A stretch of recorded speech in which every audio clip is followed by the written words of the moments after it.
Okay, today I was we're getting this cold snap right after Thanksgiving, and I was going to show you kind of what I do to go through and prepare for a cold snap like this. It's going to be down in the low 20s.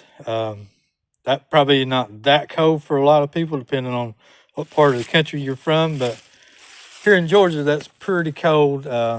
We get in the teens and sometimes in the single digits, but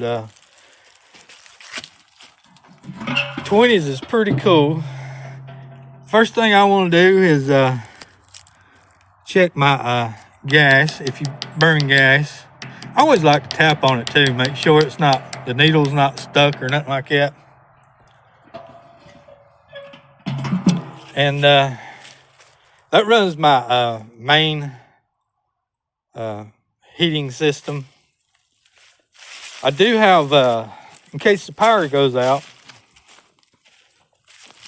I do have like one of them wall mounted heaters, and I run those off of a propane tank. That one off of a propane tank. I don't know why. Let's keep it separate, but. And I also burn firewood. And if you cut your own firewood, you probably got plenty. If you buy firewood, you need to make sure you go ahead and call somebody and get some before you completely run out. I've had people call me at 10 o'clock at night wanting me to bring firewood because they're out, And especially right here, this colder weather is coming in right at Thanksgiving. If you see that you're going to need some firewood in the next week or so, I would go ahead and call somebody and have them bring you a load of firewood.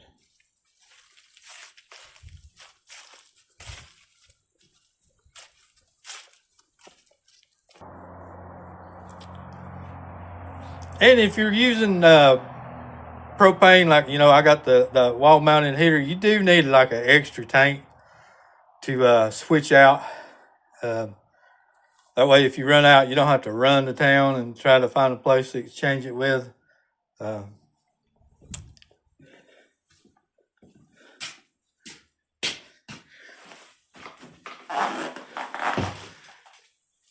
And if you don't have that, one of them little buddy heaters, I normally use this little buddy heater like out here in the shop and stuff. But if you don't have any other kind of backup, one of those is nice. But you need to have, some of these bottles, in case you do need it. And of course, the generator always comes in handy in case, we get some bad weather.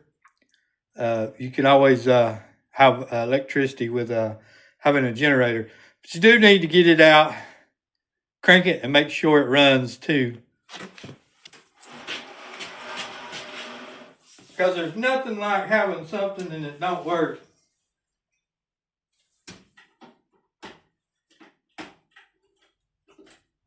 When you need it to. So we're going to go ahead and fire this thing up. Start.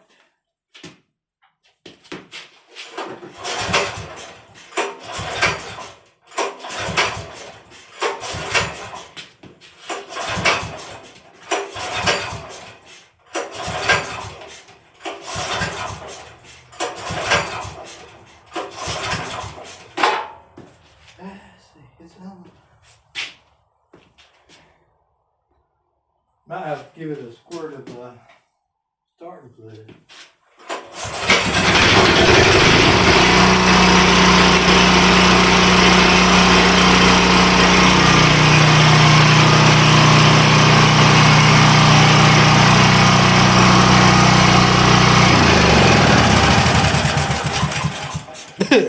Yeah, and you never want to run one of them inside.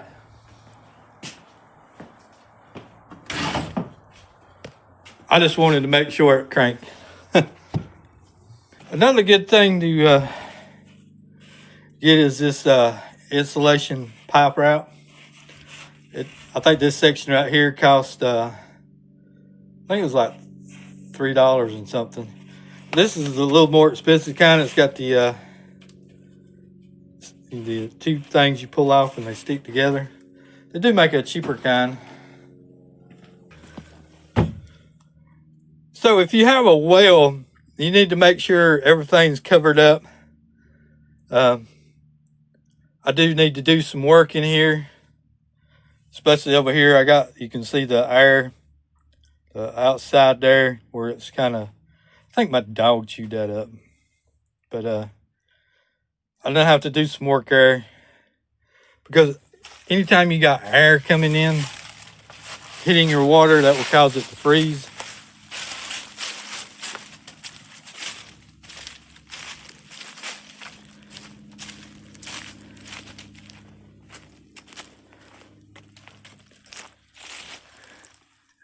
And where your well is at, you need to have it covered. And this is an example right here of a well that's not covered properly. Even having it down like this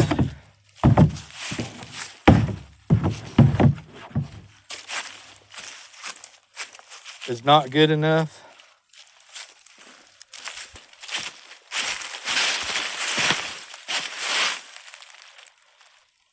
Okay, here is an example of how you should have your well cap done. I just took and put dirt around it to seal it off. That way no air can get into there. And that's the way it should be done right there.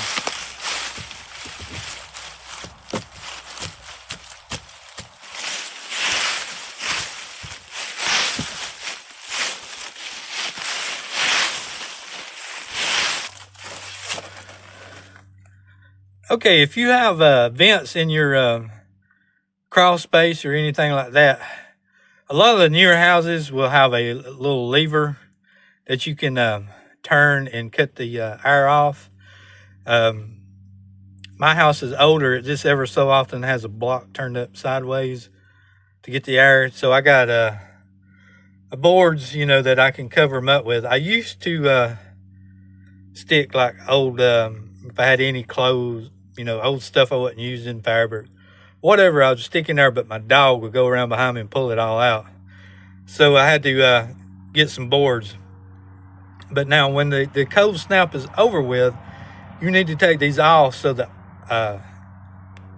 your crawl space and all can get airflow.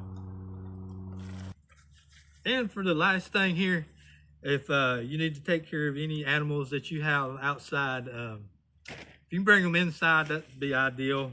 But if you have animals that don't come inside, you need to make sure that they have something to get into, and they have plenty of bedding to go in the where they sleep at to keep them warm. You know, at least something to get them off the ground. I have all these noodles here that I always save. I'll be putting that into the chicken lot and everything.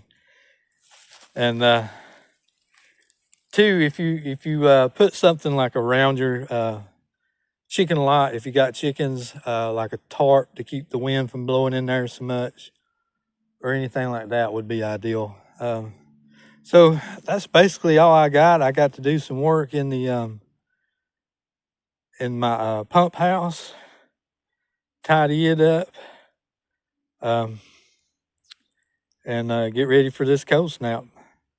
Just remember, if you don't have wood, go ahead and order some now. Thanks for watching.